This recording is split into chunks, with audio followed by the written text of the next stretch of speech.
Ingo le tua ma pese pesenga fa le nganga e peo na fa fonga mai mo mai lo tatu o tunu i le nei tai au ia fai uai ma moli e tuai le fe au ta ua le tua mo le fionga pa ia le tua e ala i le sauni ngā lotu na saunia ma ta pena lana au ona le sunga i le fa fengainga o le kali sia o le worship center mai i vai telefonu sunga pasta fialua vai le tito. Manatu i le nei tae au i le whaafonga ma le ama tamai o tātou whaasalaunga i le nei fo i tae au e ua matu atu se upu wha le nganga i loto ma whina ngalo lo tātou o tano whapena na poupou wai le ama tanga o le nei aso ia ma tātou wha moe ma wha lango i ai pe au o ina whi tā le ala i le tūlanga o wha whi tā uli ia ma le telo lo i tau o le a tātou sa ngā i le nei aso ia mai se foi o le anga i atu o le whainga malanga Samoa i le whai unga o le vai aso. O moli wha tai tele le au na le tua sa i ma le upu fola le nei tae au wha manu i tele le tua i le wha fonga ma le mai mo mai o le tātou o tino. Ai ua se mai le vale wati nei vai vaenga o tātou wha sa launga leo toi se fulma le ono minute o na tā leo le fitu o te fie wha tālo vatu ma o folo vatu le nei tae au fōma le nei tae au manuia. Tai au le nei ia o le aso Fureile le aso Luas fulma le valu nei o le masino au kuso lua fe Luas fulma le ono o mamoli mai lau tau so i fua ma le mato wola taro toe feilo a iei lungo pe au nganu le a le taro whaasalaunga o le tautua le nei lau le tio le 685 radio Porkalame o le 685 morning show e pe ona te talalo i ai taro whaasalaunga mai le poto tua whaasalaunga i salufi le taulango pe nei talofa talofa lava, malo lava le soifo manuia, malo fo le soifo maua, e le neiva ainga o tātou whaasalaunga. Ai, whaatalo vatu i le paia maununga o Samoa lo mai moa ma whaafora mai tafa e fio le langi. Ia, ma vaenga e fio le kelope, o lo ma whaio na au o te ile malo sianga o nei whaasalaunga. Ia, malo le tautua i nā tunuu, o lo o tau ngā lulue ma tautua ai, o nisi o tunuu ia e feto ai ama le malulu le tele o taimi, ai whaafitai le tua e tali tonu o loo whapena o na maulunga le alofa maleanga le leo le tua me le tusinga i loo tauso i fua i a maisio nei o tau a inga. Whatalo foi pa i maulunga o le tātou o tunu i Samoa nei, le ala whai mai i whangunga le leo le leitai au fau ma le leitai au manuia, whaafitai le tua o whapena o le toi whao popo le leitai au fau i aso loo tauso i fua ma le mātou wola, tātou mauai nei whailo inga i peau ngāru le e ale a tātou whaasalaunga. Tālofa lava ma lo le se fua manuia. O le au whaitawina, o le me mua le whaitawina le li poti o le tātou talo le tau le tai au nei. Whaafetai i le lii ua maua sina sua timu i le vaveao na le la. Ia ma se taimi o le pōna po, e mo ia e le te tele. Ai na matua whaalongo ina le maniti o tātou tino ina ua pai mai ia le malu o le ea ina ua palasi ti munga. Tara whātai o pia na amata na maulu mai le pōna pō e o mai nei le tai au po le te au le whā. La e pa u mali e ana i timu nei sua timu e mo i e le te tele le mamafa. A le wha vitai na le roto. Na pa o apolo ta fale le tai o ta no fo le lunga vai tu temi lusu lima te ailefa pa mai loto fa fitai le tu fa fitai le anga o le talo le nei le atunu sai ai tatu ana pongi fo il nei vai aso ma tatu la lafo ile tua e alo fangia le fo lunga Samoa ia maua sina swati ale o tali leli pe tele ai whaafetai ua maua sina suatimu. O le foi lau te mai tau atui, fōlinga wa aia wha malu le tau le tai au nei. Ia, salo e ei foi se teimi e ono palasi ai ni te munga. Au nisi o nuu o le tātou atu nuu i, no foanga ma nuu e tau mau mai ma le taulanga e pia. O le maua mai lava whamtalanga, e ma mafa lava le palasi o te munga. Uiti se mea le lei. Ia e peina o le talawhatai o pia. Anga mai ano a maa vai munga faleata sa nganga ma tua masanga ma le talawhatai o pia faleata. Ia e pei o lea e matua ama na o mia i lava le timu la tauia. Ia e whaatai le li tātou fia ma oli wa tali le tua e tātou te talo. E ma wha wau pēna tātou wha whitaia le tua, mauti noa, ia ole pua ina mai pēna ni timunga, ia ile nei yaso ma le anga yatu le whai unga o le vai yaso. O le li poti nei o le tātou talo le tau, o wha matalanga o winga lolo wa, numera se fulu ma le valu, ia mo o ngā Samuel le atunu, o le atu muatu tulanga pēna ele o ngā Samuel le atunu ile so. Pamawina lo fisa vai tau le lima tau nei a safari le lusu ma le valu nei o kuso le fautuanga mo o ngā Sami. O bea uma mafo le ea wanga ia tui mātu i sa sae o New Zealand. Ma au mai au o savili e whiololo whaasoro ina mā losi o le tua loa i lunga o Samoa. O nei savili o lo whaatopula ia pea le mau lunga o ngalu e siri atu ma le lua tesi ma le 5 mita ma e ono siri atu i le 3 mita le mau lunga i le so. O lea o winga soua o le Sami pa bea savili e tō whaatautau o le a wha wau i pea ea le tūlanga wha mālo si o whautuanga mo o ngā Sami o Samoa. O ania fia ngai o no alia e mai a ia whautuanga, whamelo visa rwa ai tau e sou ma te tawhi au o le Sami e whaatautau savili e nisi o taimi. Okay?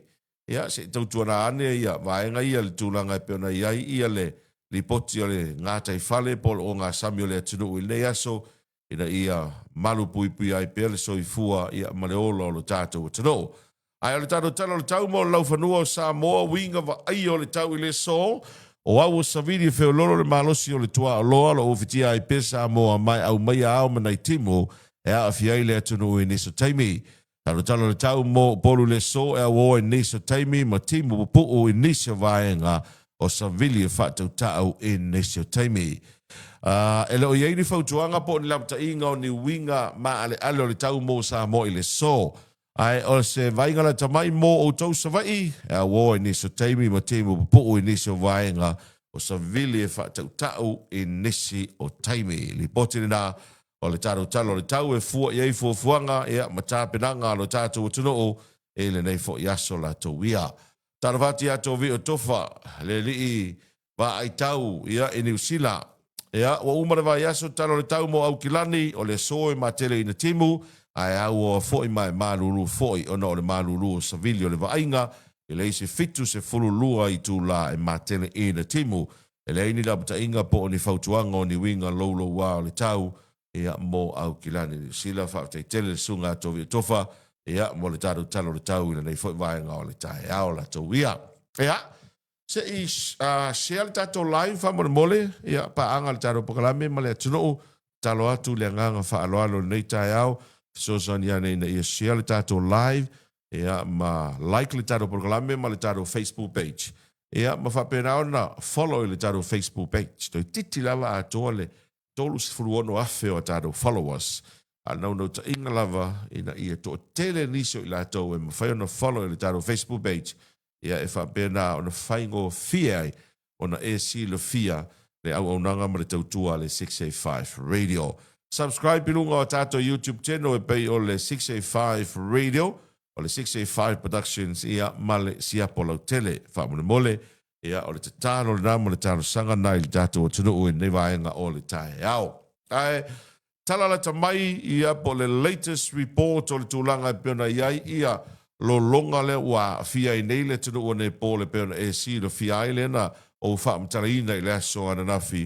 E o mai le temi nei, e si lia i le afe tolu se lau i la tolu tausa i lia o la misi mai te tonu o le tunu o nei o ne po. Ma o le to tele o niso i la tolu le tausa i lia le temi nei o tu nisi. O tangata mai isi a tunu e o fia i le fitu se lau a le titiane fitu se lau tangata mai isi a tunu ia o lea e tausa i lia. O matamata na po le te o le te fululua i le news o le CNN. Ai whatala noa mai ai stasio o tamaloa, stasio tama. Na matamata i videos. O la ua maua ne le tino maliu si o na to lua.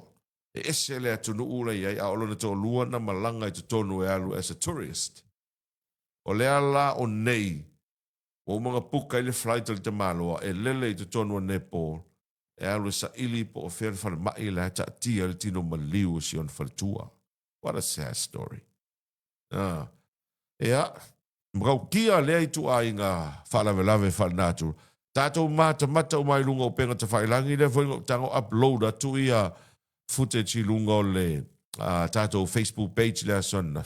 Makau kia ason. Ia e pei sauanga i lunga o aku maunga le kafe mai o lolonga. Au a pei a le sang. Pei a me salu vole le salu lima tulo. Po le salu tu. Arau kang kwa salu ese le pefu. Pape ngā umale sau ale. Ma losi o tā whenga lea na lolo vai ai ia ne pō lea soa na rafi. Wanga i atu i le tolu se lau lima se fulu i la tau ua maua tino maali liu. Io tolu se lau lima se fulu i la tau ua maua tino maali liu. Ia a olo o faa wau pea ngā ruenga la veai ia ale ami ia mai la tau malava ia ua fesoa soani atu le fau tau nuu atu ia nisi o fesoa soani mai nisi o atu nuu te tele le lalangi ia ona le maaftianga wa afia i nei fo i atu nuu la tau ia. Fatalo vatu ia ta fia mali i faui alo sio manuia nei tae awa mesol fa ungar vai yaso ali fui mono na o ia ta lofa lava mane to fai good morning fatalo vatu se use a mangele sani fata manuia favor nei tae awa mangele stu talo ia manuia le fa ungar vai yaso stu pa pe foi se wa i maseia misi so na lote ta lofa lava Melania ai ono moala fatalo vatu nei tae awa ia fa pe foi ia se mo tafa le pou o vite talo lava nei tae au ia le aso muli aso Florida muli le nei masina o kuso sa le lei lava le nei o sia ia vi ia le tua nei tae au sani fata tolo o lo mato pito matua ma mafati munga le tae au nei amu ia la o tua le sani ia o whamonu yanga na le li i nau a matona sau i tātou lau whanua o na te talo le tātou o tano pa taravati a ta vita site Lafaele mai pori rua. Alo fatu a Davey, pa talo foi nei tae au, ali foi mono na uia mai merpone Australia. Good morning. Jesse Leben, talo valava Jesse, talo vatu a tuputala singi fili. So i fo manuia tuputala manuia ufaiva, Rieta, Scanlon Nelson, talo valava, John Lini Pili Tinei, talo valava John, a bea foi Junior Fido, malolo mansila, ia, manuia ufaiva nei tae au. Rob Tusinga, good morning. I may know Henry Boyce and the Rivi. Manuia tele faiva o le nei tae au wha tai tele. Ea le mafu tamai dara bukala me le fo i tae au fau la tauia. Ea malu le tātou tano. Lo mafu tamai nei tae au. Mori atu le wha tālofa wha pitoa le tātou bukala me. Mori atu wha manianga i le eka le sia e whakasa e sapapali. Salo le tasi leo vaenga o tumu wai puking so ta vale o i sa vai. Ia, ele nei vai yaso, e maisol fai ungo, nei vai yaso, ia ono le tūlanga e pei o nei ai, ia le osi ngā fia ngainga, ale kalesia e whakasa e sapari i, ile so, ma le lato whaife au fau, ia e peo nei ai le sunga ia Reverend me le pone i Sarah, ma le whaletua ia tupe, stasi sa avea ma teu tupe po o teu oloa, ia ale e kalesia e whakasa, ia le fono tele, ia peitai, ia o le o fili nei ia e tausia le tovine i le whakasa i sapapali. O le sunga me le pone i Sara, tele tausanga o ngā lue le malo. Na ngā lue le ofiso tupe le malo, le treasury, sa avea ma pule lua, ia po ACEO, taimi lea a o pule ai le sunga le asi o sio, Oscar Maria le ngoi. O le sunga fo ia me le pone. Salo me ane te ua ngalo inis. Ia, sa uto e wha manatu nei tae au. O le alo lea e wha sino. E lea fionga ia pesita. Pesita fo lea i Sara. Lea na pule a onga i le kolisio Samoa i te leo tausanga. Ia o wha ilangi le fo launga sto ina. Ia o siona alo la le nei. O me le pone i Sara. Ia lea ua avea nei. Ea ma whawhengainga o le kale sia e whakasai na i sapali. Ea manuia le ngā ruenga fau pone ma le whaletua. Mai se fōi pa ia o ai ngana lua. Ea mai se fōi o le mamalu o le kale sia e whakasa ma le pa ia maa walunga o le hawhioanga o sapali. E le moto tele i sala whai manuia le wha moe le so. Tala whatu ia whaanga tau maia ma mele uli sese fia ma mea. Talofa lava.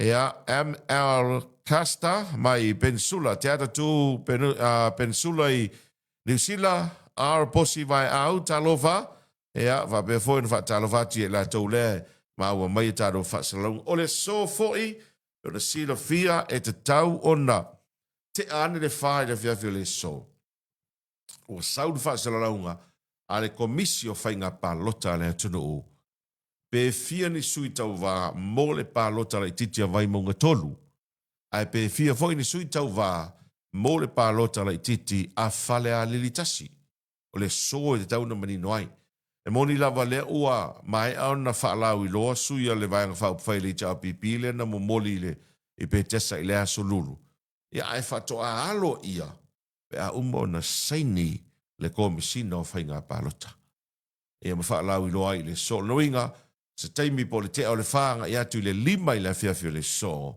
o le a mauti no ai sui tau vā o vaenga wha o pufai sui tutu o tasi ia o le atau sinio i palota la iti ia ale tu malo vai munga tolu ia mawhale ali tasi le ua wha moe moe e wha tau nuina i le aso se fulu mane valu o le masino fou o se tema tasi na news o leo le atadu turi mata ia i le so i le tūlanga e piona iai e tau o lunga ma whaai u le masina i le aso ngafua a sau nei ma salo leisi vaenga le la atadu turi ia e a mali tau o le pensini tiso mali karasini salo le ka kau ke kau kurikulia pe mai awa le na mana ia na paule masina ne o kuso le ala tau te whaatali pe toe pau pe tu mau pe ole asi nei vaenga ia o lea tātou te look forward iai ia i le anga ia tu le whaiunga nei vai aso male a matanga o le vai aso fau talavatu ia Solomona Patea manuia o whaiva Solomona se uso ia Aiken Styler ia soifo manuia fia maa mea ta lofa lava whaatain maa futa mai ia va bea fo i maa mele oli sese ta le fitu nai minuti o lo te toe whaafonga mai mole atunu o ile ula i whaasalawino tāru talafou mai a Nathan Esera. Talavati a Maila, Jaden Saufoi, whaatain maa futa mai nei vaenga o le tae au. Usi mai mai mo leo tātonu le fitu, whaapongo tāru talafou mai a Nathan Esera. Tari mai tāru whaasalaunga i le nei vaenga o le tae au le whaafonga ma le mai mo mai o le tātou o tunu. Ia o nai pisi nisi manai au nanga nalo ngā le lue whatasi man le tautua le nei le 685 radio. Waenga nei le Fuatino Rentals. Ia mana ia piki apu asi waenga ia rent ia wai. O le telo taru tangata i o malanga mai atunu mamao. E pe ua manatu la taua le lei atu le piki apu. Ia io no le tūlanga foi e o inu i tua ma savai. Ia maua lunga ia wane i olo ia le ta vale. Ia e te maua la piki apu rent le lei lava. E le vaenga lea le Fuatino Rentals. E le ngata o le lato o onanga i le renting o Ta'avale. A iei fo lato o onanga i le tūlanga fo i lea o le Airbnb. Po fale fo i e mwhaina no fo i lato i malanga mai atunu mau. A iei fo lato o onanga i le piliki mo le fausiaina o Maota Malawa. I e watasi ai ma le lato fale sui. E sui nai pu le tasi o Tresses ma so o se la ei. Ia mo tina po so stasi lava. I funga lei. Le iele au nanga a le vaenga le nei ia o le Fiaos Clothings ia ma le vaenga a le Fuatino Rentals talofa tuai i le tumaita i pule ia masionali i tumaita ia Fiao represent ia manuia tele ia le nefo ia so foreile la toia o tele fala vela ve tauta vale tula i mail tato tino ai na ona fa manatu pea le au nanga le Pacific General Insurance ia por PGI tulanga peona iai i lauta avale pe ala vea le se me ke pole i ki ngā folo ulu. E maua lava le peace of mind, le file mu o lo mawhau. Pe a ona la vea lauta avale pe lako se si soa lauta avale. E file mu alo mawhau ai sea o le mwhai na cover o le insure. Le vaenga lea o le PGI po le Pacific General Insurance. Talova tuai pe o ngā fui mono po o le Faltua foi ia po le tina ia vai ula ia malau fainga luenga le PGI e le vanga tonu lava le ia ile no fuanga foi le metotisi ia e pitola e tua le pito luma fa sanga i tonu lava malau wala le te afe te aluanga i le fale ainga o pinati O ina le tu mai ele fa ilo po le sign ia ale vaenga le nei o le PGI. E ngata foi leo le Federal Pacific Finance ia o ile usulu i ele to tele o no le tūlanga mana o mio se leni foi mea fa tope ia po o mea tele vave.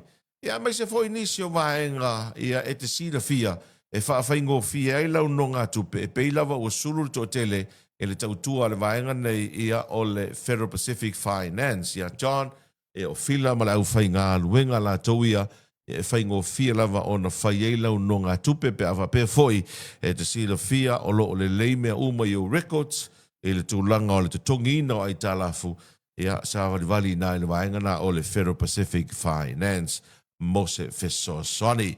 E ngata voi lea o le whatalo vatu i le nei tae au ia mai le tautua le tātou leitio i tātou paanga malava pena e fo i le whaalaba tonga soka le atuno le olo so tau au ma le tautua a le tātou leitio ia le ta pena le tamlasanga le OFC Under 19 Championships whaia le masi na fo itali malo ai sa moa valu au soka le Pasifika o le atau sini o ai ma le tātou au tama i lalo le sifuruiva tau sanga le mātua lena i whaatare noanga i le asoana nafi. O le tautua le SAP, tele o loa lai whaanga solo aile mea sina festival package a le SAP le temil nei. Asiasi lunga o le lato tūlanga lea peona iai ia le Facebook page. Ia pe te asia so se la le SAP. Ioi, e mawhai ona mauai ia nisi whaamtalanga i le tele o whaapitoa o lo iai le vai taune nei. Kusore, o le tasi ne whare o loa o mai tau e au ia. E te anga i ai, o maua umai lava le telo isi o loa i tau sa ili au te loa. E alu wā e una maua ia tā tauri toa i au nanga fo i e mo meo mōl. Mantua ai alu ni usila Australia e ke alaku kasi se mōl la se fali. Ai maua umai lava e eile fale ainga, e eile fale o kiulu, e eile fale whaila u fofo, e eile fale whaakawai se e vai, e eile fale whaakawai i e mo meo ofu o kamaikai, o ofu o ali, e ei ma meo o fale voi e whai e akingi lima, e e vali e lau maka.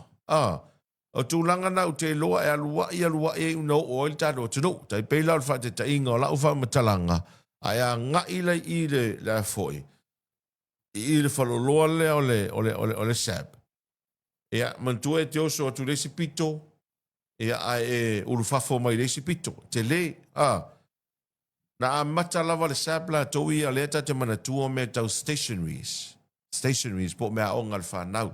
Lala le mea la oe nei, wa mawai mea kau electronics, telefoni, computers, mawai mea tau PA system, sound system, mawai se e vai, wa mawai lava, wa mawai ia o loa e whaatotonga ai lau umukuka, po le mukuka le lo matua ma le toa ina, wa mawai mea fale, la ua mata na maua mai ai, ma meo o whangavau, o iliafi, o moa vau, o mea tau whaatoanga. La ua mata na peye a ngai le vaenga lea. So, which is really good. Le winga lo mtaranga o se tulele, tasi ale no fuanga, sau a koa i ala u whakau. E te le tauto e minoi se isi wharoloa. Sefere tupe, sefere taimi. O lau nawa ai le sau ale au nanga ma le tautua ale vaenga nei ale saple o e nei. So fa malo le fionga le tautua ali ato filau. Ia le wa a matona tino le miti sa mo e miti ai le tele o tausanga. Ia le tasi na au nanga lo o whaipaanga ma le tautua le nei. Ia ale tātou le teo le 685 radio. Whamalo fo i le whionga tupai rupe matasila tunia pia fo i a formange le manawainga le Samoa Market. Eoi. Ia a e fua i le au nanga nei o le whawhaingo fia ino whataunga mo le mamalo le tātou atunu o mai whafo. Wa uma le teimi fo i le alui fo i kala le kupe a umanga li fo le whakau mai se vaila au whangavao ko inga. Ngai aluange le inga le whaloloanga le whakau mai ese pepo pinko le lo makua. Ngai saure i le whare ainga le whakau mai ese ainga se perka le lo makua. A umanga koe oso angele le whaloloanga le maari whakau mai se whangu susua se ukei. So e ke sau kala le kupe uma e aru reisi whaloloa e alu leisi whanoloa, e alu leisi whanoloa, a whapeala e leisa uta avale ke alu le taxi. Kusa e umange, e koi kiki a afore kupe, e alu lau whērua. Ia e perala e ke whēruai, e ke rewhia ingu le velo le la, e ke rewhia tau mafu. A ole ma nei o le vaenga le nei o le Samoa Market. E whai mai e oere whaatau i New Zealand, Australia, po atu nui whafo. Ngā le kau mai a saununga le website, o le whaatau le to ina i a aliki, whaatatainga. O le whaatau le to ina i le sap, whaatatainga. O le whaatau le to ina i whea, o le whaletala vai. Walawa iei ma le whaletala vai. Ia o le Bluebird. Whai i le whaatau, ia umana piki ropu Samoa i a aliki, bla bla bla bla bla. Ngā o lau City Pretty ai lumo lau kiwi mai maka mai. Ai whio wa i lupe makasila ma lau vaenga lea. E whai u ma lau whaatau. E oi. Whai u ma lau whaatau. Piki lau o loa.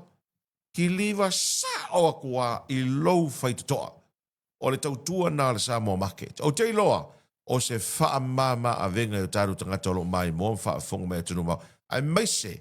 Na ia tātou walo ma whanau o loo ngā lulue. I mea nei o ngā ruenga whawai te mi te leia o le whesoa soani a le vaenga le nei. Ea o le Samoa Market. Ea i le tūlanga o whataunga. Ea o aso ta itasi alo tātou a inga i Samoa nei. Ia peo nei vaenga ia. Whamanatu pea. Ai mai se o le tautua le vaenga nei o le Y2 alarm. Sunga ia Young mana, Terry Young, ia mana la tau foi o nanga i mea tau alarm system. Le peo na e sila mai e taro wha salonga. Ia ona ua, i el suinga o le fausiaina o maota malawa nei vai tau. E te tau wana whaise alarm system, misi ama mo ngā ruenga te tele. Ia whatalo wa toim wha malo toi sunga ia Terry Young mana whai ngā ruenga ale Y2 alarm system. Ia tasi nā pa anga ia ale tātou leitio. Ia e peiona so tau au ia il tūlanga e pera i tātou wha salonga i le aso ma le aso. A whaifa o tau sa ili mai sau whanua wha tau i Samoa nei. I tātou alo o mai moa ma wha whonga mai a tunu ma mau. Whanua wha tau po se whale wha tau i Samoa nei o na ua. Kala lau tax po maua lau se leni ni usila po Australia po whelava. Pa so ta ili vaenga leo le PMA Blessing. Ia real estate po le Blessing Real Estate. PMA Real Estate ia inai mo taa. Lewa i la to a unanga wha pitoa lava. Paitaria i la tau, ma sue lau whanua, ia e whiwha atau, ia e ola tau e sue whanua i Samoa nei, pa wana mea so ta inga mai lunga online, tala noa e-maili, vaenga ia, ia ai, e se whai fwara kaimi. You know, tai pei al wha te ta inga, o leo ngā o unanga nei, e leia ma se wha te ta inga, fo i lele o lo walu e ave lau visa, ile ofisa malanga e ola tau e fail application. Awai, e te whai ato e whai mai, vai, e kaunga kā, ea, e ei foi le fi e lau vaenga nga, alu o e whai ke submit e oi e lunga la online, bla bla bla bla bla, e ke rong. E koe alu lau mafo whau le kere o kei me whai me, alai a isi au mea o ngā e ke fi alu e whai. O lea o ngā la nā whai mai, se ngā o lo walua, koleki uma o documents ngai mga o mia, pepa whangau, pepa whai poipo, ia o lau bank statement, o lau waka e pu, ave uma, aro wanu ale ave o le au nanga le, po le global travel, ia submit uma iai, ko kongi la ko fi, whai kalia i la kouma whai singa luenga paule mea oe, o le nofo matatalo, whaatari le teime sa wai o lau approve lau visa. Pena umala au nanga pisi nisi, ma company, o lo ngā lulue ma so tau au, ia ma le tau tua le tātou leitio, ia e pe ona iai, i le aso ma le aso. O lo te tala foi le avanoa foi ia le tātou au nanga, mo niso whaalau i loa tātou pisinisi ma tātou company. Ia, pe awha pea, e te manao e whaalau i loa tili lau pisinisi ma lau company, ia e te anga i lunga o le tātou Facebook page, a le 685 Radio, o ia le tātou emaili, ia pe te private message mai foi. Ioe, whaina tala noa atu private message mai, ia ona tala noa atu lea ma avatu se tau tala whiunga lelei. O le alto inga pisinisi pe te le feo lolo pe rei titi, e ma whai ona whasosoni atu le 685 Radio promote, ma whaalau i loa, lau pisinisi, ia i so o se taimi o le aso.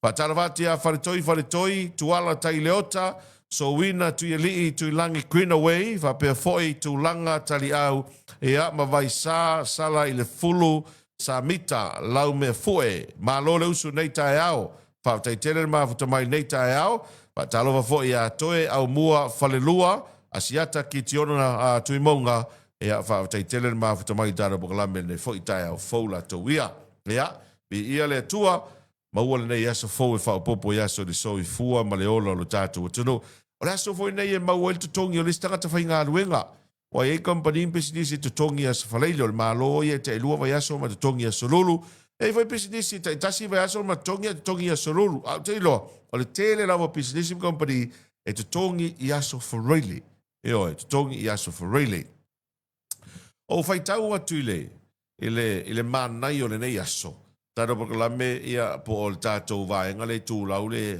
tele na watu ai ia tātou scriptures fo ia po maua le tuspa ia yaso teitasi. I lunga o le tātou Facebook page. Le whai ngoi no le manai o le aso. Manai ai o le manai o le aso le nei. O le Roma e valu whai upe tolu valu ma le tolu rima o tolu iwa. Tātou whai tau so o ia i le maulea. Whai mai. Au awa au mauti noa e le ma whai e le oti po o le ola po o angelu po o alii po o e malolosi, po o mea i nei ona po o mea tali, po o le maualunga, po o le loloto, po o se tasi mea na whaia, e le ma whaia e ia mea, ona whaatea e se ina mai i tātou i le alofa o le atua, o loo ia ke riso Jesu lo tātou wali. Amen. Beautiful. Mangai ai. Ai koe whai kaule i mai koe mawhawhawhai mai au au mauti noa e le mawhai e le oti po o le ola po o angelu. Whai mai e le mawhai e le oti po o le ola po o angelu. E oi angelu. E le mawhai po o alii. Po o e malolosi. Po o mea i nei ona po o mea atali. Po o le maualunga po o le loloto. Po o se tasi mea na whaia. E le mawhaia e ia mea. Ona whaatea e se ina mai i tātou i le alofa o le atua o loo ia ke riso Jesu lo tātou wali. O ka se alofa i nā tele. Se alofa i nā matau tia o le alofa o le atua. Aka kou whai kaule kusilea. Ama usoa wanoa le whai tau. Roma e valu whai upe toru valu. Ma le toru iwa. Matango fie o le mānai o le nei tae au.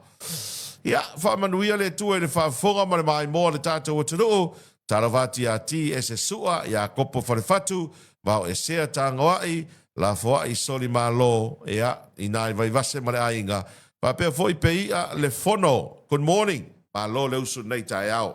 Ia, ua toe, luas fulmaraiva minute le te toe, ona tā lea o le valu i le nei tae au, tarawati a Evelyn, Fatoina, Nansen, Awa, manuia tele o whaiwa nei tae awa whaatai Evelyn mafuta mai. Tātou se atu ni whawewhianga nei wa vai foil tātou pukalame, para se im tātou whaasalonga whaapesinisi. Whonga mātanga o whio mautua tasi a suao, mas tasi o whātunga fau nā le rubber band o le futu o le alofa. Oka. Kau ke o le leo ngi kā ko mau kua kasisol. Oi ngā leo ia le sa o ia whamanatu Solomona, foi le pukalame, foi le Samoa Starsetch. Leo le pi fa oi foi le. O le ale finga ngalo e finga tanga te tala ai a fa longo le leo mauto tasia ke ia fa mai. Ya. Ka o ia me nga wai finga ngalo. Ya. Ma ka o ki o le kwai nga leo soli. O ana nafi leana ma wai le tala fa no langi. Ili tulanga e peona ye nisi longa i me nei o fa fe fianga o fa langi fo longa. E al te wai tai pese fo i lea mai a Amerika o Dolly Parton. Saule si le fia uma. Malus full tausanga. A pia oele i orso i fu o Dolly Parton i tausanga nei e valu se furu. I ele ngata e a ole singer, songwriter, ole actress. Tele fo i ata tifanga e sauai. Ia mana tua fo i ole tamai tai lea i il whaalupenga fo i lea whaalupe Amerika o le Queen of Country. Me tai o Dolly Parton. Te leo pese. Ia, mai se aso ia ke whaonglongo ai. Mai Kenny Rogers ma Dolly Parton. Ona na filen whailangi il fo longa. Valus fulu tau sanga o le soi fua. Ia, mai le aso sfumara iwo i Januari tasi iwo whaono. ia le aso lusu lima o kuso lua fe luas fuluono. E le ngatala ia tali na maliu. Whaalau I loa le maliu na. O le maliu leo tali na file na whaasi sila I el presidente o Amerika ia Donald Trump. Ia le sisi whaavai loto umo tanga vai o le malo Amerika. Ai nova aila na nafi le popular le tamaitai lea. E o lai tangata I longa fo ia ia tati whanga o mātutua soifua. Ia e peila ua pei tributa ile anga I tamaitai o tali ana nafi wa maila to wha mai senga fe au wha mawhana whana. Talo whai. Wa laki le iai o se ngafa saa moa o le reitina. E se me manguvo I e whi ngau ainga ngalua po ai e whaia le mariu. Ea, o leisi a li I longa I atati whanga maua foi le whaamtalanga wa maliu mai Peritania e le asona nafi o Tim Curry. I lo poksi lo fia le aka foi le o le Rocky Horror Show. Ma le tele o isi aka ki whanga e sau o le tangata le nei o Tim Curry. Ea, tasi iwa whao no foi na soifua mai tusale ma le tausanga o tali paten. Ea, ai maliu le asolusu lima o kuso. Valus foi tausanga. Ia o maliu ai fo I lea li I whaiata ti whanga I longa ia Tim Curry. Pea na whaalau I loa ai ia I lea so nafi Peritania. Nisi ai longa o le lalolangi me nei o whaawhiawhianga. Ia e pei o na mōni mawina I le tele o tausanga wa e pei a tala noa ia I ata ti whanga e te vai a koe whamele ko inga e le se aka o Tim Curry o ingari e se kia. Ya, lo fa me lo makua la o miki langa I pu winga foi le fa mai. Se ki mo le pese nga tali paten ma Kenny Rogers. You know, e pe o sua fai longa le anga o suia le langi o ese foi le time o isi tangata o mai le musika. Ya, ele nei vai taula towia. Talavati a check ma lua lima. Tuna moli ni we pua mai I Mirama Wellingtone. Manuia nei tae au. Lotu manu lotu. Ma le ainga I mangele au kilani New Zealand, whaatai tele ma futa mai, au vai e tul suafa le o check ma lua lima le whaatalo wha mai. Ko umana tua lo o le quote po le mau o le li millionea, fo I lea mai seina o check ma. E alu e kuko le ngor ngakanga o check ma is one of a millionaire I kongo seinga, le onga le kampangi fo I lea o le pia le aripapa ia. Check ma, na whaila na lana speech I lumo tamaiti a onga I Amerika. Te mana tū ale mau o le tamalo nei. Whai mai, I le luas fulu au tausanga. Enjoy lo youth life. Enjoy lo youth life. Mai le vao le luas e fulu nga I le tolu se fulu. Mai kama whai e ke study hard. A maua sau ngā luenga, you know, just enjoy your job. E tolu se fulu luanga I le wha se fulu au tausanga. O le maura ka māloa langa o ka māloa o le miliongia. Mai e te tolu se fulu luanga I le wha se fulu au tausanga. A mata loa, ona e muli I se mea ole e te miti ai. Tolu se fulu anga I le wha se fulu tausanga. A mata loa ona e taumawhai e tuli lau miti. O le alau miti le te tau mawhai tuli. Wha se fulu I le lima se fulu tausanga. Ave uma, lou se lau pasene malau malosi. I lau mea nai whai. Pea wha pe o e te whai ngā ruenga. Pe te whai maumanga. Ia pe whai sau pisinisi. Between 40 to 50. Pa mai ave uma, lou se lau pasene. And do your best. Ave uma. E te ausia loa tausanga. O le lima se fulu, I le ono se fulu. O tausanga na, o amata na e tango, e teach the young one. Pe amata loa, o na o ao, le whanau taravou. Por whata te inga.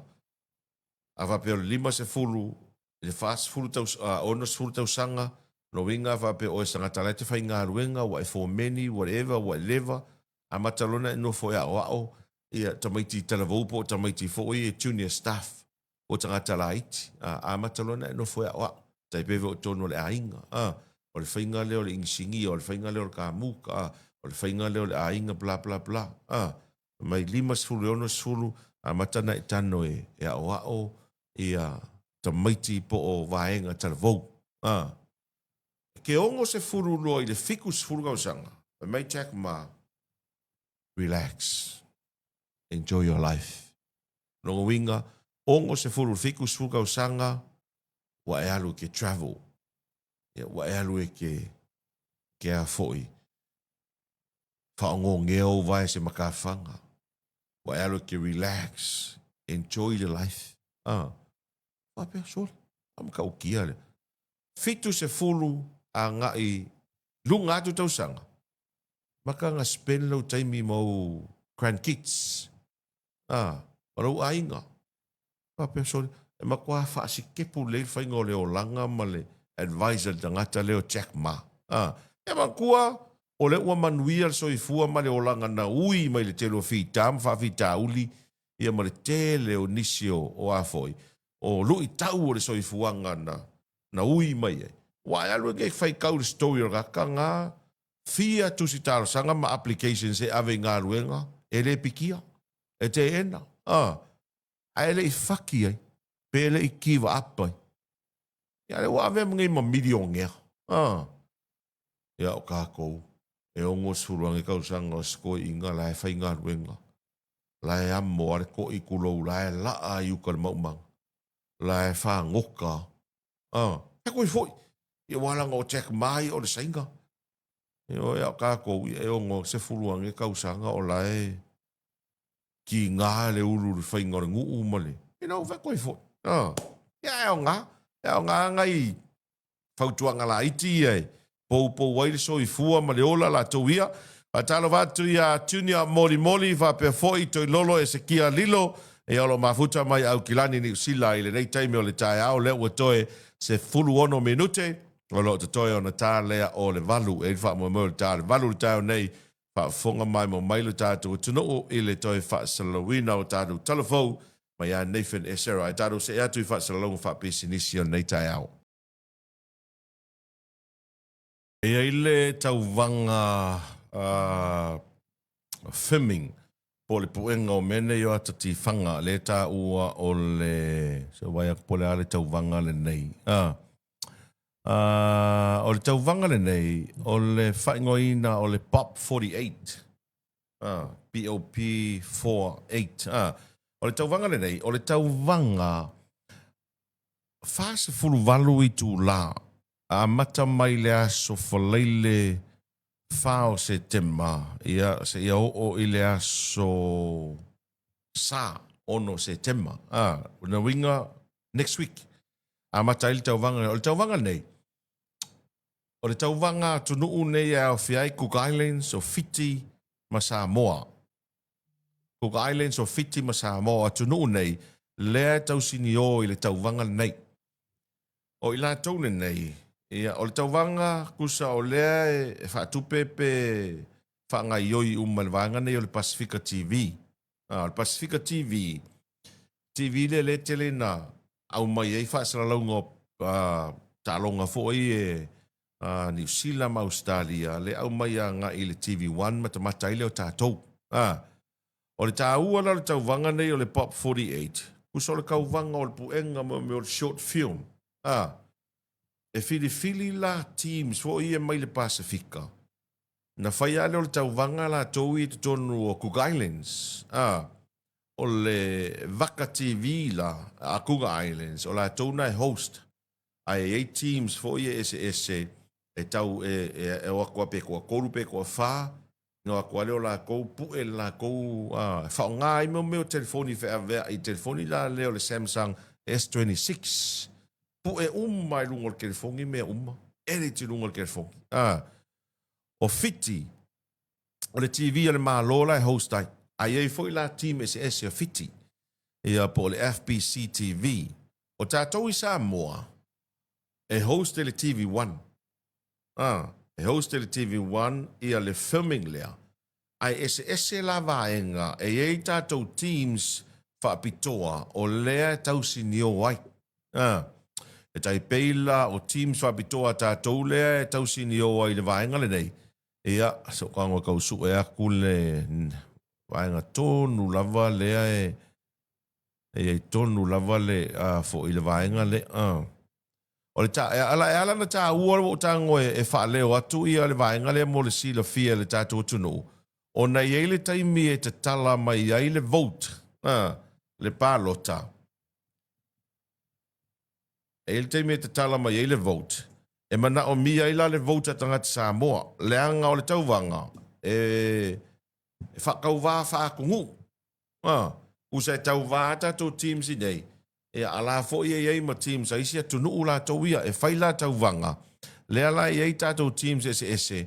E tau sini o ai ia o teams a ai nei Samoa ia e peona i eile le a fo i lesi team le uta ua o le situation grew le ele sunga Falesiosi, Kolone ia ma le rātou fo i vaenga e iai fo i le team al vaenga le o le Sleeping Giant e le ala team ia lea e a fo i lea e tau sini o ai o le situation grew e 5 teams ese a Samoa o le atau sini o le tauvanga nei o le situation grew e peona iai e a Falesiosi pero la Roy Siosi Kolone Tofaiono Pola Chris Alang ma Faith Walesi o lesi team Samoa o le Sleeping Giants man tua fo le Sleeping Giants le manu malo le awards foi le taroi nei New Zealand Sleeping Giants o le team ia sunga Dwayne Laumua, Patrick Vaauli, Trinity Alofaifo,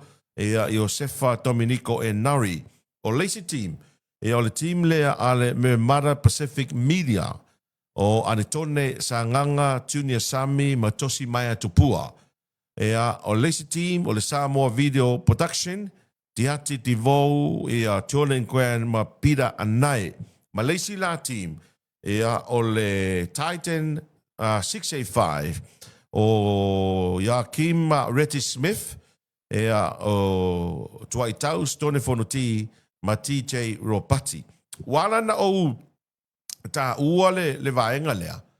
Leanga ta ua i o le palota le atunu. Ta ua i o le palota i te tauna tātou palota i le team Samoa. Le wingo lau famtalanga. O na o Fiti, Cook Islands ma tātou. O le team e manu malo i le tauvanga le nei la fai a le Pacifica TV e malanga fua i Hawaii. E ola i Hawaii mi te pe whailoa i vatasi ai ma le aupu e aka ki whanga a Hollywoods ma ka ki whanga ki kele Amerika ma le laulangi. E mi taila ma le team le nei o le amalanga atu pe manu malo atu le Pacifica. Ile tauvanga le nei. E te maua uma whaamatalanga i lunga o le website a le Pacifica TV. Pacifica TV. E leo le Pacifica. P-A-S-I. Fika. P-A-S-I-F-I-K-A. Pacifica TV. Au te loa. O le vaenga le TV1 le host. O le au mai enis whaamatalanga i le te me te tala i le a fo i le vote po o le palota. So, tātou ia, o le vota, o le team Samoa, ia po ai le team le la tātou vote ia i pau ale mea. Ia, o ai le team, o ai 5 tātou teams. O ai ia le team e malo mai Samoa, nei pau ale mea, ia malo sa team Samoa. Au ne umane e malo Fiti. Pe umane malo Cook Islands. Ia umane lava, e malo sa tātou team mai nei Samoa. Ia, e tāu ai la tātou palota. Tā ua i palota na winga, Samoa i Samoa nei, ma Samoa i atunu mamau, a te tala lo le palota, ia te tau lona palota mai loa, ina ia umane, o ma losta do team Samoa, ma langa lo le i Hawaii, o akulola ia whailoa i ma le au vaenga ia pue aka ki whanga ke kele ma fo i maisi show te tele lololangi, ia pe awha pia lea e manu ma lo se tātou team mai Samoa nei, so o vaenga whape nei, ia au te loa e tā ua i foi, e lango le tātou turu. Au te loa, a maua mai nisi whaamatalanga la te mai, ia mai le TV Samoa, na whaalau loa tu lea, ina ia tātou ngā lulue whatasi, e matua push le tātou votes, ina ia umane, ma lo se tātou team nei Samoa. So it doesn't matter ia te uia, o ai le team malo ai ia malo se team mai I Samoa nei ia manu malo se team mai Samoa nei au nei malo se team mai Cook Islands au nei malo se team mai Fiji ai ia malo lava se team mai te tonu o le tātou atunu tau tia fo le level le wa ye fa tau vanga fa pe nei tele tau sanga o tau vanga lava o ta longa ia le wo o mai ko vanga ia ku sa fika ye o ka vanga pu en o movie yo pu ai pu ke fongi pu malava ke fongi e rengi ka mela pu ke ma fo e ka wa mo o ke fongi S26 e pu my love fire interview and everything wa pe fa pe ngale alu le langi de wa le temil nei o le tele for your live coverage wa mori ma wina ma fai interview o fai news TVN said CNN BBC o fa nga telefoni fa va it's either Samsung the latest one or the iPhone e ma kau kia ta tonu le valu se mele mai mo ma fa fo o le tatou tunu e toi fa salawino tatou telephone nei tai ao ma nei fene e Sarah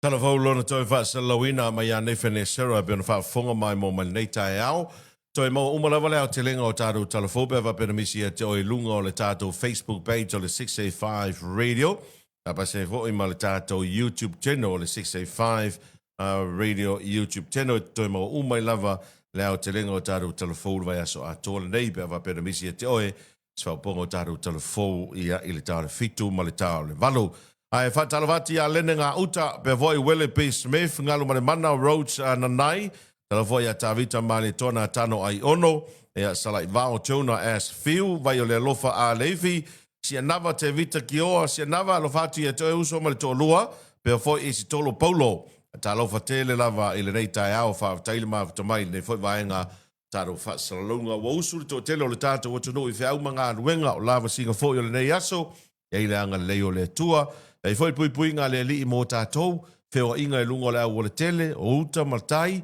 ia ma so se vaenga o le tunu I fai nga ruenga mo tatou a inga pa be foi nei fa naula to ia onga I pe tatou te manatu mamafala manatu mamala vai le tele o mea o lo tupu mai ia pe o le fa tamala lava o lo a fai nai fa tamala lava tele na fai nai tatou e pe fa to a ave se manatu mamafa foi lele pe a o ina tupu pe tu lai mai ia le fa lave tau tua na foi le tatou tunu na lo tu lalo pea ia I le tu langa lo ia I pe ala ta inga mai le tine mu ena ia vao ia matao fia le susunu o mene o la pisi po le fai o tafunai moni lava o lena palasi nei so atimu le vavea na leila ia o le lava tatou te mori mawina ia o lo mango lava ia le ele ia ma le tūlanga e peona ia I le tele o le vao mala au ia ai se tau tua nā le saunga le mua le tatou tino mai le susunu o tafunai ia I mea ane o tūlai pe tupu mai eise mū la tauia Mori atu wha mai senga le tāro porkalame I le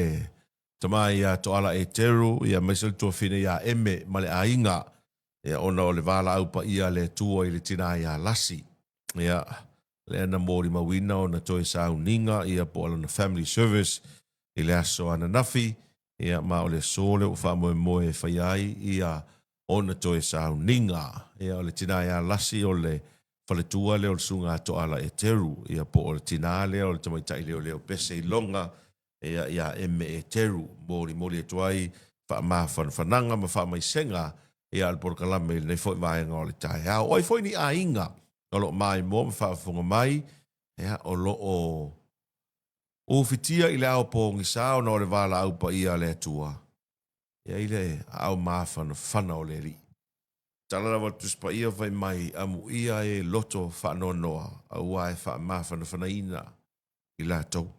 Ono no winga so se taimi tātou te wha nonoa ai. Wa lewa na wha amu ia le tua e au mai e ia le maa whana. A tātou te le I whiola mai le lau langi nei wa lewa na umana polo misi le tua le tuspa ia.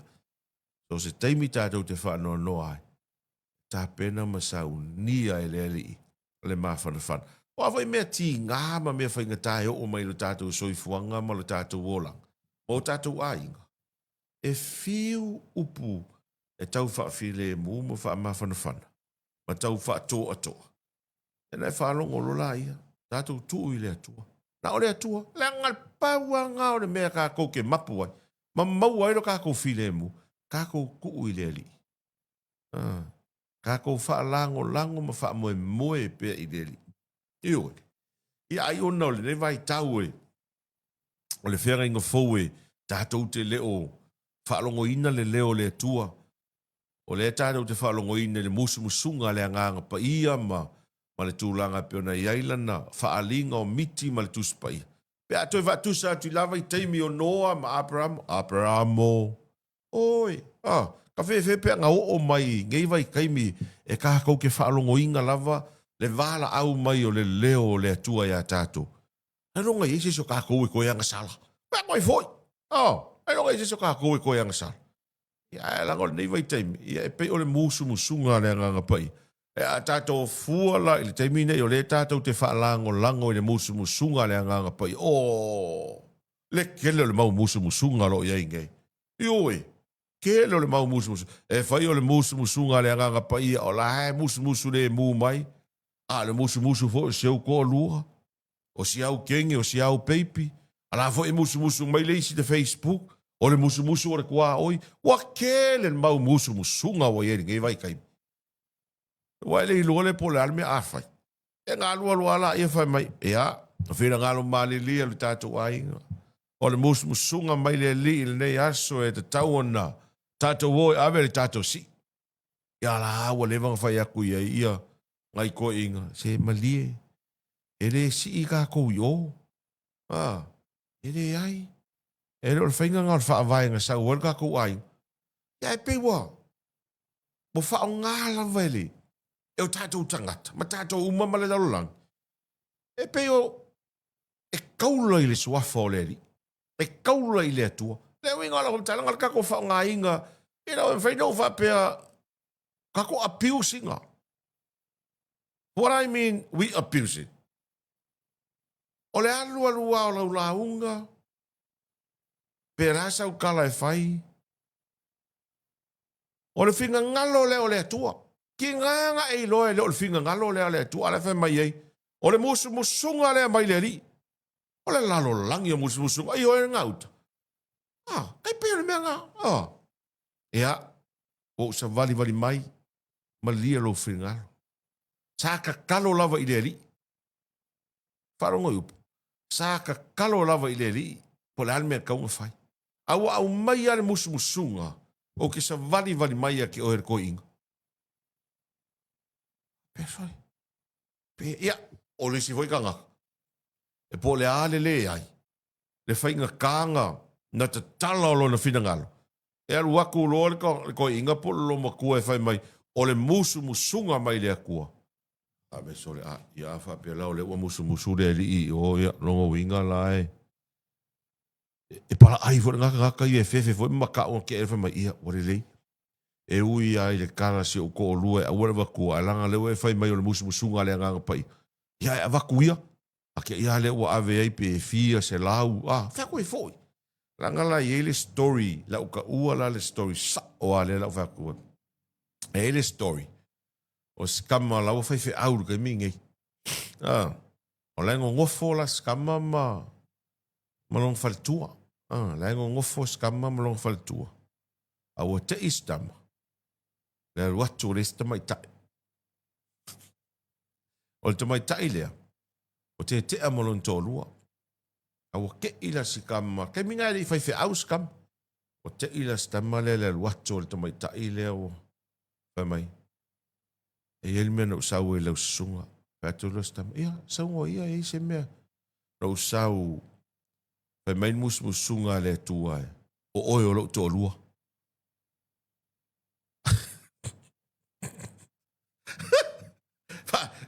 Fa no voi la, fa voi le. E pe o pe se mea ka alo tu lo. Pe mai o sau e fa mai le musunga le tua o oi o lo to lua. Uso le ua alu fai de kama. Pai mai le kua o ngai o longo lua. A le ngo for kama malongo lua. O longo lua fai poipo. Va ile ele abusing o swafo le. Am ko fa vale leo le ko inga mau. A walu o longa fia fai ko o lua fu o kama le ngo for malongo lua. A walu foi fai de kama fai fu o kama fai mai o le musunga mai le kua o oi o lo ko lua. Va ai va pe chole. Kau. Ia. Ia kai pe ia me lenga. Fa matala e. Ele ala ile. Por kana mo sia pola hotel. Ele si fai fe au. Na lu kai mi leo. Foi. A pare mia ia tulepa. A lu stasio fa fe ngai ia tulepa e. Lang o true story le la fa matala. I mea i o le cryptocurrency ma mea i a lea e. Kau wha la mai. Alo e lor whewhi au ia tulepa. Tulepa. Sau vai mai lea tua e. Tupe le manui ai sa moa. Ai te tala le account. E fia transfer mai le tupe o le lunga li i milionea leo le a mali liu. Mai fafo. Fia alu kong o le account lea. Ai, fia se lau pe 5 milion ngare ku. Pero kulepa. Rev. Ele ma fai. Ele ma fai lalo le malu si anga o le pāle mia, nga fai le mea ngai kisa wai. Ai siri lo walu i o le kovanga o wharekupe. Kovanga le i ngei le vevesi i ngei skenge o mai awa atalina. Alu lo le whai au i o le kovanga. Ea mare upulea. O usau o le. Musunga mai le atua. E te tala le account. Ina ia transfer mai ele tupe lea e fia 5 milion. E manguia i lea kungu. E lor kari ar kovanga whai e. Talo whai. Lau sunga al whawhenga. Ia. O le musunga lea tua lea wa e sao noa mai ai. E a le musunga fo ia lea tua lea mai e tiao. E le ma whai. E wha sai lalo le tula fono sa moa. Ah. A true story ar mea na. E ngā lua lor whai au e le ima whai. Le ima whai na. Whai ale nā mea lena fina ngalo isi whai whea. E te pei o le toi alu lo mā whau i tuai. I le whao ngā ina. Ma le abuse le to tele o le swafa. Pa ia o le tua. E whai ei mea e a foi. E mana na o. I le foi la o ma le temine. Tātou mōni mawina lava le temine nei. Ia le sau o le mau pelo wheka pepelo. E vai tātou wawa ai atu i lesia tunu i tono Afrika. O savali le whaiwhe au o rese e ka le sia a tangata uli. Ma le to to. Ua tū ma whaasanga i le sami. Ua whaire ngā ruenga na whai e mose. Fo i lea mga oe. E a fo e whaala lalonga ko ko. Inga ia vairua inga le sami. Ia nganga alu a kū ma ko whaala lava pengei. Whaala la. Ia vairua inga le sami. Vairua inga le sami. Ia masoso ak. Ia muli a koe makangaka o le kalesia. Muli a koe le whaiwhi au. Le whaiwhi au mea uri. Ngai lunga o le Facebook le nga whai mai foi le kalai foi. Skama foi le o tōnen fatu. Muli a koe. Ia, e whiwala le whaiwhi au e whaala la kulong koko. E le o kupu a se wawen. Ka so ale i kai o le whaiwhi au. I le mea lo loko foi le ma vala au. Ia valua ina le sami. Ia vai.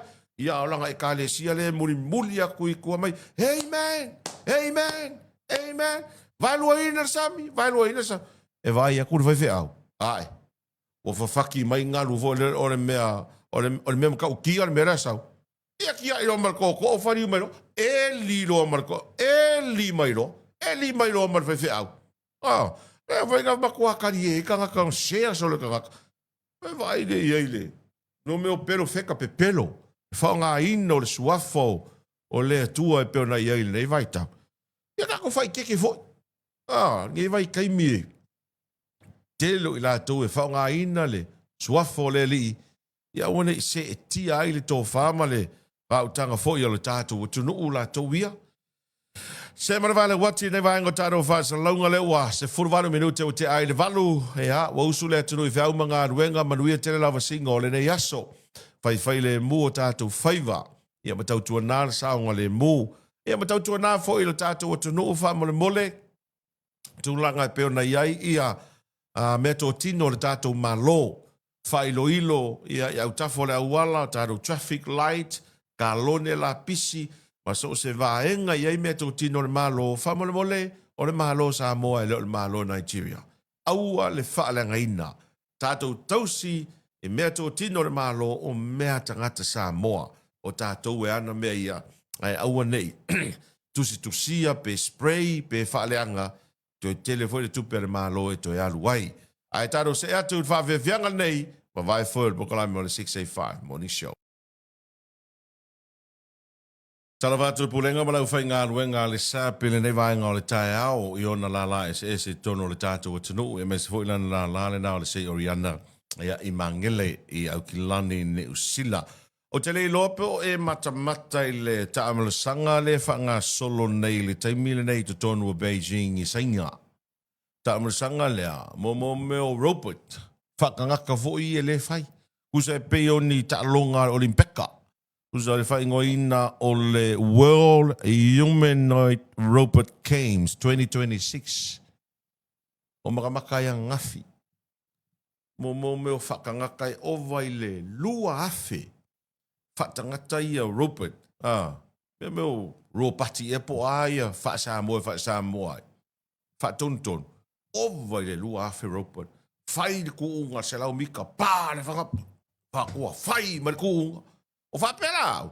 Ai ngā se kuunga fo I lea kaukuku. Tole. Ai e mo mai le si kaimi. E o si u me mafa. Whai kauwanga si u me mafa robot. Koe kia ko le si kaimi lunga le YouTube. Ai alunga lunga le YouTube ngā live vai. Le si kauwanga. Weunga. Ai whai fusuanga. Boxing. Whakawoi ka whewhe le lalolangi. Le mele o ia ingei. Ma toa saina le o tele na whao ngā me I o robot te whai e la tau ngā ruenga. Ai luaku I se mga ala fo I lea I sainga I Beijing wa. Wa le se leo au. Pape ngei mai le robot fo I le lau whasingu singo mai lau wala. E wale makau kia le mea wo o lalolangi. Ia le wo oi. Kai pei fo o isi mea o whare ainga o se vai robot kongo sainga.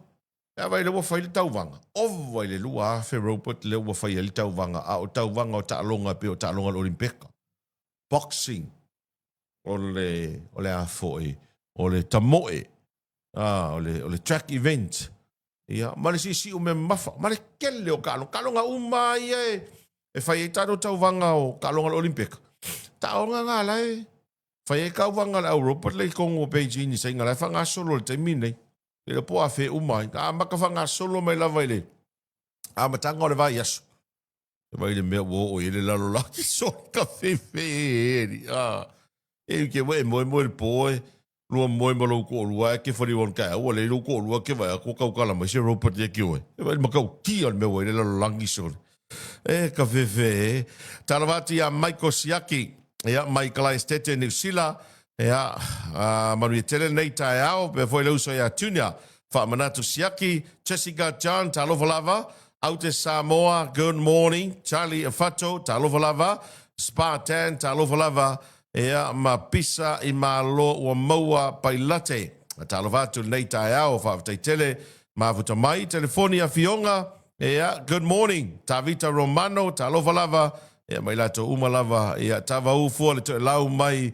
Ea e New Sila, malota vau, timu au va tito, ea va pe foi, ea I lata umalawa lo mau mai tātou whaasalunga, ile nei foi vaenga o le tae ao, whaafutei tele, ea le mafuta mai nei tae ao, la tātou se atu programe o whaamnianga o soifua, maaso whanau, ea mora mamalo le tātou o tunu o lo whailonga whaamanatu, o lātou waso soifua, ea maaso whanau I le so.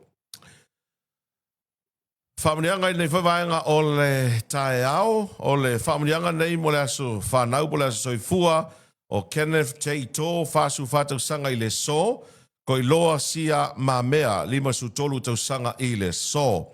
Whamania toi foli whasu fitu tau sanga o Pauli Talapani, ai tui, e a mai se foi rejoice angatasi ene, manuia le aso whanau I le so, Ea, whapea foi le tolus fulima tau sanga o tarifaya leota lu, maria tele, le tolus fulima tau sanga I le so, sa pena ngaia, manuelo was whanau sa pena, sa vili tia tolu se fulufetu tau sanga I le so. Nisi nao le tātou o tunuu, whailonga whamanatu, ia aso soifua, ia maaso whanau I le so, ia mori e tuai whamanianga I le nei fo I vaenga o le tae ao la tau ia. Manuia tele o toa soifua ia maso whanau. Ea, o leo te vai atu le message mai lisi a wō le atolo o tele New Zealand Robot. Ai o tamala ia whewa I le ini ma whau. Kamanga ele whakoko wale remote. Alo, taina ma muta mai nei vai nga o le tae au la tau ia. Ia, tāru se atu vai fo i pokalame, sina whawhiawhianga ma tāru whaasalonga whaabesini. Ona imisia le tātou tano le tātou tāmna sang soka nā le OFC under 19 o le atali malo ai i Samoa le masina fou mana ia si tāmna sanga nei o leo te mai tau atu wa matona tau nuu mai au fo ia malanga mai le Pasifika le la tau sini o i le tau vanga nei ia o se awa no le leimo le tātou tano la eila numwana e ma tātou wanga ia i tāpua ia le alo whaiva alo mawhanau Samoa i lana au soka i lalo le se fruiva tau sanga le mātatua wa o le urufua i le se tupe te tongia. Ia ai manuia tau mawhainga foi ia matapenanga ia ala tātou au soka i lalo le se fruiva tau sanga le mātatua le o tāpena ia mō le foi tāmna sanga i le masina foula tau ia. Mai le e te ulau i luma po le front page le Samoa Observer e pēna iei le so se i e sila mai ai. New Zealand note contradict PM claim. Te nai ia le pinangalo le pāle mia ma le na saunoa i le ilongoa ia lo lato ofisa pe le ilongoa le malo Samoa le masalo le vaenga fo i leo le awards le kovana. E peila e tau te nai ma le samtalanga mai le malo ni usila.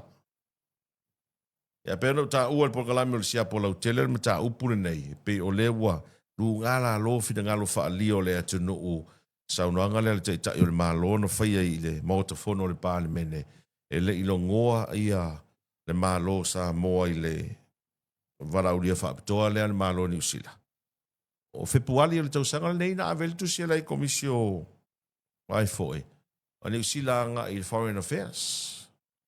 Februari, masina na lua tau sanga nei. Tau te ofu au pia wha pia le ilongoa. O le masina o me las lusu fitu lesa maua mai el tatou email le tatou le tio mai le New Zealand Foreign Affairs. Mata uaile awards lea. Ale ko vana o le tupe tu tonu o Samoa le fionga mai yava, talina. Ya e peila e fōringa mai sa unore te tai o le malo le fono le pāne mene taruai. E le ilongoa le malo Samoa. Ale rau te mai tau atu i le lo minga le Samoa Observer i le so e tu saima se so ta inga ea ma le maloni sila le Foreign Affairs e fete na ila ea ma le saunoanga le a le pāle mia po le taitai o le malo le na saunoa i le fono le pāle mene.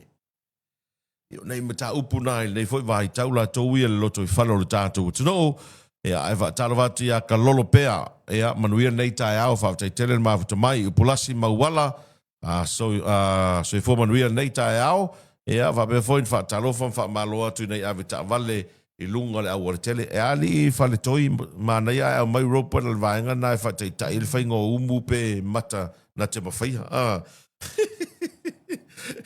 ia no ngai loa se ropa fai se umu ea mankua foi. Ia, e pe o sau whakasi ala mara sawa o le AI le wa yengi. Kia le alu le AI le yengi. Ake ke ia le whai mera ka sole. Ma nga ia lo wakalanga pu e ma. Whako e wheo. Ai whaari mai sole. Wa AI ale haka sole. Maka o kia la wale mea wa i le rao langi sole ma. Ma mea te tupu mai ma tula i mai le nei vai tau. O le alawe whai ma o mata atu i le ata le o le update mai o i fea foi le ngole atunu. Ne Paul. Il tūlanga o lo longa le nei al nafi. O le alawa wha o popo pea le whai taua whai o tangata o maali liu.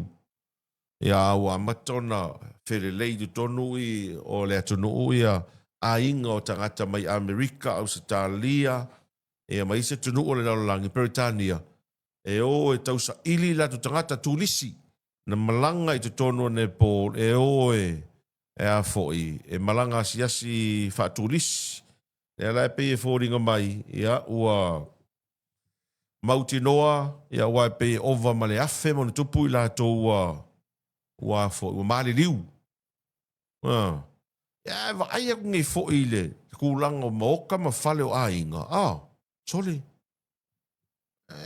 ko nga e sili ma ko fale ka ngake ngi Samoa pe ava ai atu ile tulanga motor ko ki el fongo le si fale lungo le si fale ya ava ai atu fo ida le pala o le fengo fia ia solo wa le mele tato mata ai solo mai ya usa sa wale vai kaffi ese umar ke le fale o le malosi o le sa o le vai o le tunu ule nei o nei Paul o le te mai tau atu ia i whamatalanga usa e le va o saina ma initia tolu se fulu miliona le population o le atunu ule nei ola maka ukia o se tasi o i tu ta ua e numele tasi le atunu ule nei ma i longa i le atunu ule nei le lalolangi o ile ia ile maunga pito sili lava ona maua le langi Mount Everest.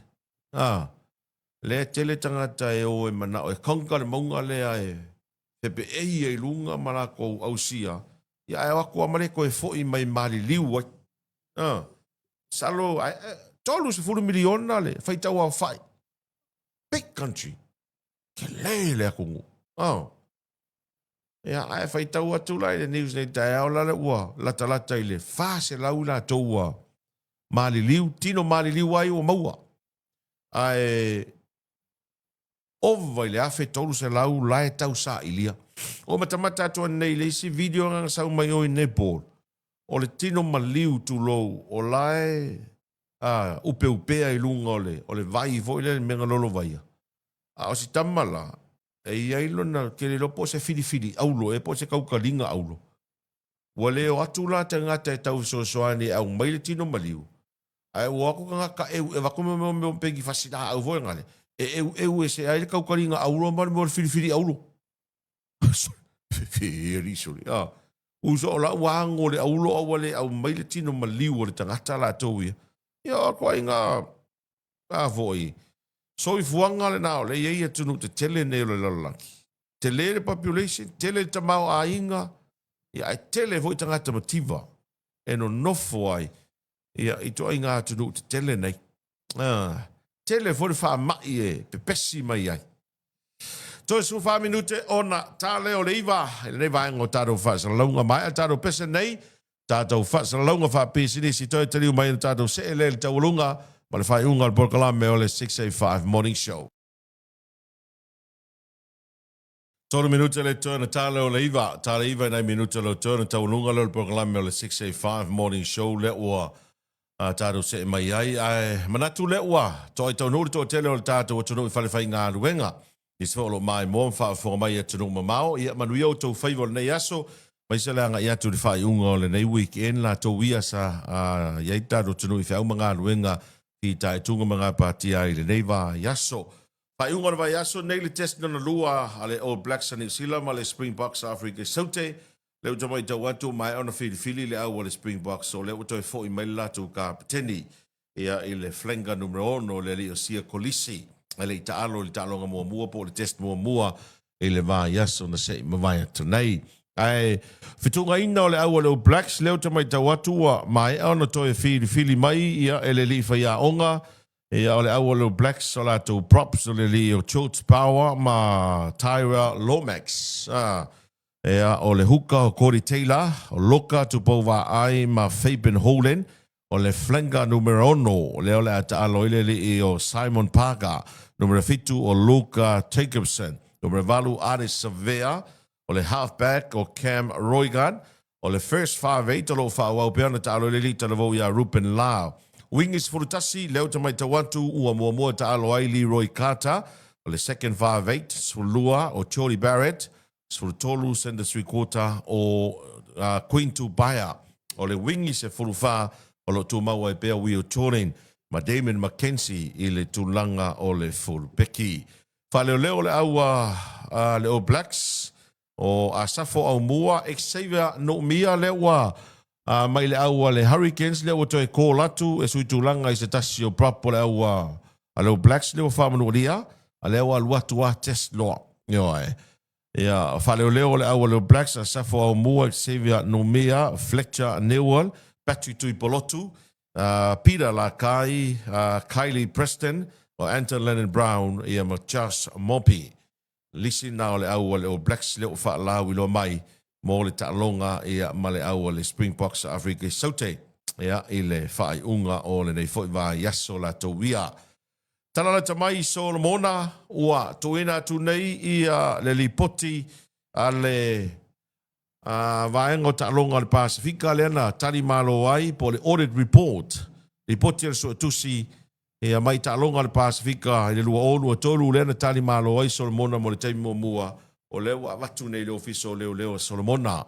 E tausu e sue ma fai ai so e suenga ane mtanga aluenga. E na ua fesili ngi ai i le lipoti le whaaluina o tupe ma kore karate e na iai le whaongaina o le taimi o ta'alonga a le Pasifika le tali malo ai Solomona. O Solomona e reo Samoa. Aro foi whapea sesi ai o Samunda le o Solomona. Tarawati a ati na e tofa lene o sia ni kōri Ioane mai sini Australia no foi malolua pa le pua e a whautaile mai mai nei tai au ma malo le tātou o tunu o whautai tele lava le avea peo le tautua le nei a lau le teo le 685 radio maupa anga le programe o le 685 morning show i lea tai au ma le tai au ma le asungu fua i asu freile o vai aso tai tasi. A one ingalo e a le tātou siapo whai ua le nei foi vai aso le tau le whaa i le fiafia na nei mai mo i ai lunga o le YouTube channel a le siapo lau tele. Ai ua tau lunga por kalame o le 685 morning show le nei tai au te si wapoponga i le tau leono le tau le asunga fua le vai asvou pe a mo le toilo utou soi fua maro mātou wola mātou te wha manui atu whai unga nei vai aso i lo tātou atunu o mai lawa i o tātou te tai se ia o le whanawiti ia malu tia pea sa mo ia aoanga le leo le tua ia ai mai se iai pele file mu o le tua i lunga o lo tātou atunu e ngate sa mo nei ana e tātou tangata sa moa o lo ai tau malele ia tunu mamao manui e whai unga le vai aso wha soi fo ia.